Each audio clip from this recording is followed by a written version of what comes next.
यहाँ पर आपको ये भी खबर दें कि ईरानी नेशनल सिक्योरिटी काउंसिल के सरबराह का 500 अमरीकी फौजियों की हलाकत का दावा सामने आया है। अली लारिजानी कहते हैं कि अमरीकी फौजियों की हलाकत के बाद सबसे पहले अमरीका के नारे का क्या बनेगा। नेतन्याहू ने ट्रंप को ईरान के खिलाफ नाजायज जंग में घसीट लिया है। अली लारिजानी की जानिब से यह भी कहा गया। ईरान की मिसाइल लॉन्चिंग साइट्स पर हमले जारी हैं। अमेरिकी सेंटकॉम ने ईरानी मिसाइल लॉन्चिंग साइट्स पर हमलों की वीडियो जारी कर दी। बयान में बताया गया कि ईरानी मिसाइल लॉन्चिंग साइट्स को ढूंढकर तबाह कर रहे हैं। पेंटागन ने हलाक होने वाले मजीद 2 फौजियों की शनाख्त जाहिर कर दी है। ईरानी हमले में मेजर जेफरी और chief warrant officer Robert Marjan हलाक हुए हैं। पेंटागन का ऐसा बताना है। अमरीकी हुकाम ने दोनों हलाक फौजियों की तस्वीर भी जारी कर दी हैं। ये तस्वीर देखी जा सकती हैं। पेंटागन ने हलाक होने वाले मजीद 2 फौजियों की शनाख्त जाहिर कर दी है। बरतानवी खुफिया एजेंसी के साबिक सरबराह ने ईरान के खिलाफ जंग गैर जरूरी करार दे दी है। अमेरिकी टीवी को इंटरव्यू में कहा कि गैर जरूरी जंग किसी पेशगी खतरे को रोकने के लिए नहीं थी। ईरान की जंग का बेहतरीन नतीजा वेनेजुएला जैसी सूरत हाल हो सकता है। इस जंग के वेनेजुएला से भी खतरनाक नताइज सामने आ सकते हैं। सऊदी अरब ने एक और ड्रोन मार गिराया है। आपको बताएं कि मुसल्ला ड्रोन को अल जौफ रीजन में तबाह किया गया है। सऊदी वजारत दिफा ऐसा बता रहे हैं। सऊदी अरब ने एक और ड्रोन मार गिराया है। इससे पहले 3 ड्रोन नल खुर्ज रीजन में तबाह किए गए थे। सऊदी वजारत दिफा ने ऐसा भी बताया था। तो सऊदी अरब ने एक और ड्रोन मार गिराया है। कतर एयरवेज ने फंसे हुए मुसाफिरों को निकालने के लिए महदूद परवाजें चलाने का फैसला किया है। कतर एयरवेज की परवाजें मस्कत और रियाद से उड़ान भरेंगी। फैसला ईरान जंग के बाइस कतर की फजाई हदूद बदस्तूर बंद होने की वजह से किया गया। आगे बढ़ें और आपको ये भी बताएं कि इल्हान उमर कहती हैं कि ट्रंप ने कौम को ईरान के खिलाफ गैर कानूनी जंग में धकेल दिया है। मैं जंग देख चुकी हूँ, बम से अमन और इस्तेहकाम नहीं आ सकता। इल्हाम उमर ने मजीद ये भी कहा कि फौजी कार्रवाइयाँ हमें महफूज नहीं बना सकती। जंग से कशीदगी बढ़ेगी और खित्ता अफरा तफरी का शिकार होगा। हमने सिफारतकारी को छोड़कर तबाही और बर्बादी को अपना लिया है। गलत फैसले की कीमत बेगुनाह अवाम और अमरीकी फौजी चुकाएंगे।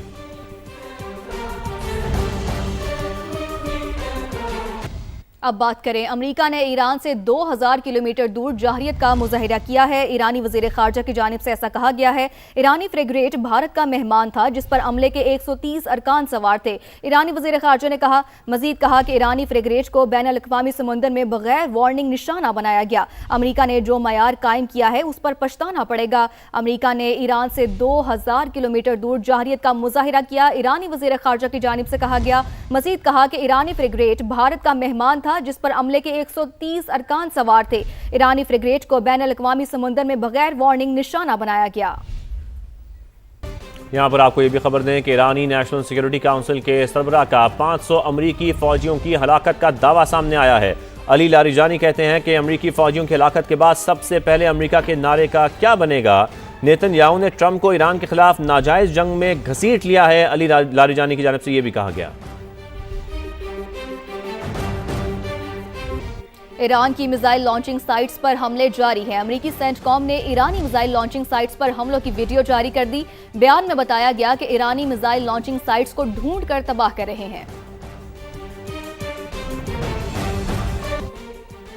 पेंटागन ने हलाक होने वाले मजीद 2 फौजियों की शनाख्त जाहिर कर दी है। ईरानी हमले में मेजर जेफरी और chief warrant officer Robert Marjan हलाक हुए हैं। पेंटागन का ऐसा बताना है। अमरीकी हुकाम ने दोनों हलाक फौजियों की तस्वीर भी जारी कर दी हैं। ये तस्वीर देखी जा सकती हैं। पेंटागन ने हलाक होने वाले मजीद 2 फौजियों की शनाख्त जाहिर कर दी है।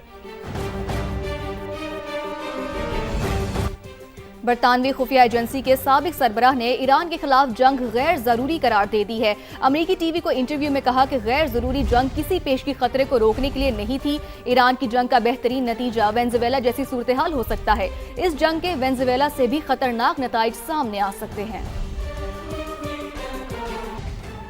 सऊदी अरब ने एक और ड्रोन मार गिराया है। आपको बताएं कि मुसल्ला ड्रोन को अल जौफ रीजन में तबाह किया गया है। सऊदी वजारत दिफा ऐसा बता रहे हैं। सऊदी अरब ने एक और ड्रोन मार गिराया है। इससे पहले 3 ड्रोन नल खुर्ज रीजन में तबाह किए गए थे। सऊदी वजारत दिफा ने ऐसा भी बताया था। तो सऊदी अरब ने एक और ड्रोन मार गिराया है। कतर एयरवेज ने फंसे हुए मुसाफिरों को निकालने के लिए महदूद परवाजें चलाने का फैसला किया है। कतर एयरवेज की परवाजें मस्कत और रियाद से उड़ान भरेंगी। फैसला ईरान जंग के बाइस कतर की फजाई हदूद बदस्तूर बंद होने की वजह से किया गया। आगे बढ़ें और आपको ये भी बताएं कि इल्हान उमर कहती हैं कि ट्रंप ने कौम को ईरान के खिलाफ गैर कानूनी जंग में धकेल दिया है। मैं जंग देख चुकी हूँ, बम से अमन और इस्तेहकाम नहीं आ सकता। इल्हाम उमर ने मजीद ये भी कहा कि फौजी कार्रवाइयाँ हमें महफूज नहीं बना सकती। जंग से कशीदगी बढ़ेगी और खित्ता अफरा तफरी का शिकार होगा। हमने सिफारतकारी को छोड़कर तबाही और बर्बादी को अपना लिया है। गलत फैसले की कीमत बेगुनाह अवाम और अमरीकी फौजी चुकाएंगे।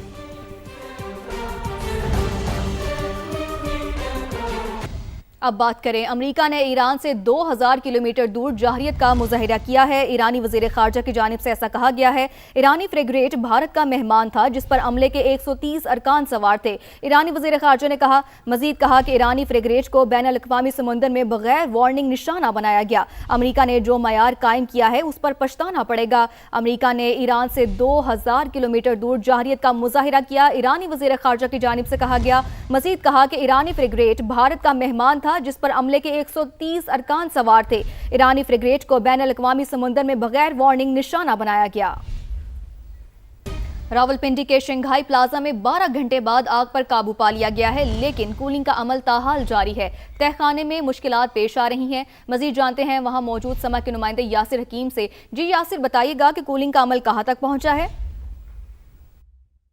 देखिए, बिल्कुल बेसमेंट में जो आग लगी थी उस पर काबू पा लिया गया है और उसका कूलिंग का अमल जो है वो काफ़ी देर से जारी है। इब्तदाई तौर पर जो इतलात मिली थी उनके मुताबिक ये बताया गया था कि इस बेसमेंट में रेस्क्यू 1122 और फायर ब्रिगेड की टीमों को अंदर जाने के लिए रास्ता नहीं मिला। जो एक रास्ता था इस बेसमेंट में जाने का, उसे 3-4 शटर्स लगाकर बंद किया गया था, जिसके बायस उन्हें इब्तदाई तौर पर इस आग को बुझाने और वहाँ पर पानी का छिड़काव करने में मुश्किलात का सामना करना पड़ा। जिसके बायस इस बेसमेंट में चूँकि कहीं पर वेंटिलेशन का प्रॉपर सिस्टम मौजूद नहीं था और धुएँ के खराज के लिए कोई भी जगह मौजूद नहीं थी, फिर इसके अतराफ में बाकायदा तौर पर डिगिंग करके धुएँ के खराज का रास्ता बनाया गया। इन शटर्स को काटा गया और अब जो है वो बाकायदा तौर पर आग पर काबू पा लिया गया है। अब तक जो तफसीलात बताई गई हैं उनके मुताबिक ये बताया गया है कि इस बेसमेंट में मुख्तलिफ मोटरें जो थीं वो लकड़ी के डब्बों में पैक थी और उसके साथ साथ कुछ प्लास्टिक का सामान पड़ा हुआ था, जिसके बायस ये बार बार सुलग जाता था। इब्तदाई तौर पर रेस्क्यू काम का कहना है कि इस आग को 2 मरतबा कंट्रोल किया गया, लेकिन कंट्रोल करने के कुछ देर बाद दोबारा यहाँ से स्मोक जो है वो बाहर आना शुरू हो जाता था, जिसके बायस दोबारा ऑपरेशन जो है वो शुरू किया जाता था। अब बाकायदा तौर पर इस आग पर काबू पाया गया है, जिसके बाद धुएँ के अखराज के लिए फ्यूल स्मोक इजेक्टर्स का इस्तेमाल किया जा रहा है। मशरिक़ वुस्ता में जारी जंग के बाइस खित्ते में फ़ज़ाई बहरान शिद्दत इख्तियार कर गया, जिसके असरात पाकिस्तान समेत कई ममालिक की फ़ज़ाई सरगर्मियों पर भी पड़ रहे हैं। गुज़िश्ता 5 दिन के दौरान 8 ममालिक की मनसूख परवाज़ों की तादाद 20,000 से तजावुज़ कर गई है। पाकिस्तानी एयरपोर्ट से छठे रोज़ भी मशरिक़ वुस्ता जाने और आने वाली 145 परवाज़ें मनसूख कर दी गई। मज़ीद तफसील जानेंगे नुमाइंदा समा जावेद असगर से। जी जावेद, आगाह कीजिएगा। जी, आज कराची से मशरिक़ वुस्ता की 35, लाहौर से 29, मुल्तान से 12 परवाज़ें मंसूख की गई हैं। इस्लामाबाद से 35, पेशावर 14, सियालकोट 12, फैसलाबाद 6 और कोटा से भी 4 परवाज़ें मंसूख हुई हैं।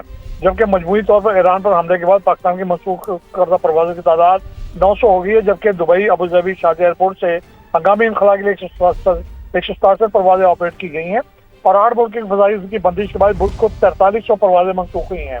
जबकि ताज़ा हमलों से मुख्तलिफ शहरों में मुतअद्दिद परवाज़ें मंसूख की जा चुकी हैं और ज़राए का ये कहना है कि मुख्तलिफ एयरलाइंस ने आज दोपहर तक अपना फ्लाइट ऑपरेशन भी बंद रखने का ऐलान कर रखा है। जी, अपडेट्स के लिए बहुत शुक्रिया।